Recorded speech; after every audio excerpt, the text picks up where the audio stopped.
There's a passage in James that you probably have heard if you've been in church long enough, but it's always one of those passages that's just a little bit problematic for many of us because it just seems a little counterintuitive to the world that we live in. Most of us, by and large, who have grown up in America, have for the most part had it really well. And let's just be honest. We've been able to get to the grocery store and get what we need, and we've been able to do the things that we need to do. And some of us have had some speed bumps along the way, but when you look at it compared to a lot of the world, we're very, very fortunate.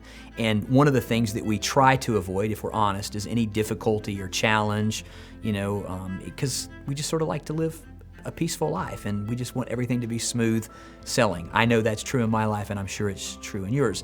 And then we read a passage out of this book in the New Testament called James, where he says in verse 2 of chapter 1, he says, "Count it all joy, my brothers, when you meet trials of various kinds."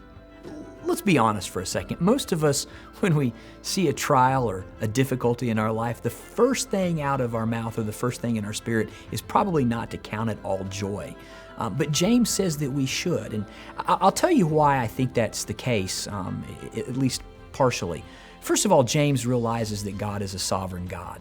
And when you and me embrace the fact that God is sovereign and there's nothing that's getting out from underneath him or somehow he's saying oops, what you can realize is that no matter what you and me are going through, and I'm not saying it's good in and of itself, but God is working good in those situations. So the reality is this: even though we by nature tend to want to push away things that are unpleasant or difficulties or trials, the reality is this: James is right.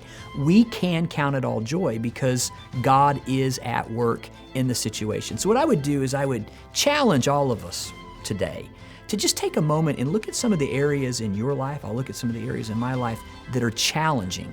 And can we find a way to find joy in the midst of that? Because I suspect if we can find joy in the midst of that, what we'll do is we'll find God working, and that will make a difference in our lives.